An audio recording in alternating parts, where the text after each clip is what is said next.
মৰমৰ বন্ধু বান্ধৱী তথা ছাত্ৰ ছাত্ৰীসকল, তোমালোকে যদি গণৰাজ্য দিৱস উপলক্ষে ভাষণ দিব বিচাৰিছা তেন্তে ভিডিঅ'টো স্কিপ নকৰাকৈ শেষলৈকে চাবা।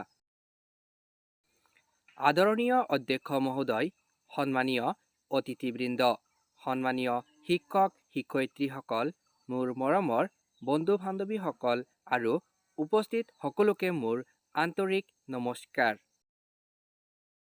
আজিৰ এই শুভ পবিত্ৰ আৰু গৌৰৱময় পুৱাটোত ত্ৰিৰংগা পতাকাই বিদ্যালয় প্ৰাংগণত গৌৰৱেৰে উৰি আছে।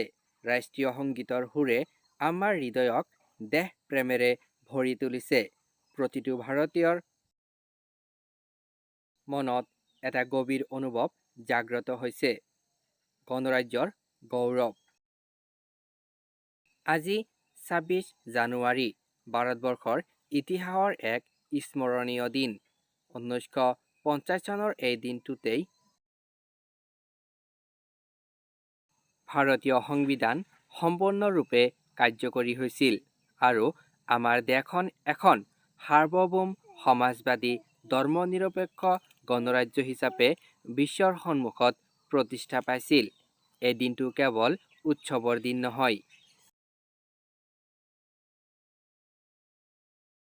ই আমাৰ অধিকাৰ, কৰ্তব্য আৰু নাগৰিক দায়িত্বৰ স্মৰণৰ দিন।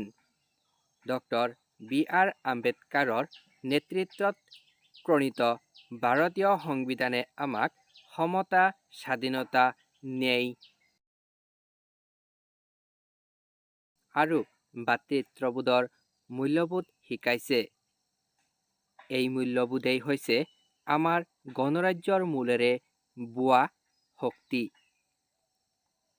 আজিৰ এই মহান দিনটোত আমি গভীৰ শ্ৰদ্ধাৰে স্মৰণ কৰোঁ মহাত্মা গান্ধীৰ অহিংসা আদৰ্শ, নেতাজী সুভাষ চন্দ্ৰ বসুৰ অদম্য সাহস, ভগৎ সিঙৰ আত্মবলিদান আৰু অসংখ্য স্বাধীনতা সংগ্ৰামীক, যিসকলৰ ত্যাগেৰে আজিৰ স্বাধীন আৰু গণৰাজ্য ভাৰত গঢ় লৈ উঠিছে। প্ৰিয় বন্ধুসকল, আমি ছাত্ৰ-ছাত্ৰীয়েই হৈছোঁ এই গণৰাজ্যৰ ভৱিষ্যত স্তম্ভ। আমাৰ শিক্ষা, শৃংখলা, সততা আৰু দেশপ্ৰেমেই ভাৰতবৰ্ষক আগবঢ়াই নিব। গণৰাজ্য দিৱসে আমাক এইটো মনত পেলাই দিয়ে যে দেশৰ উন্নতি আমাৰ হাততেই। এই গৌৰৱময় ক্ষণত আহক আমি সকলোৱে একেলগে শপত লওঁ, আমি আমাৰ সংবিধানৰ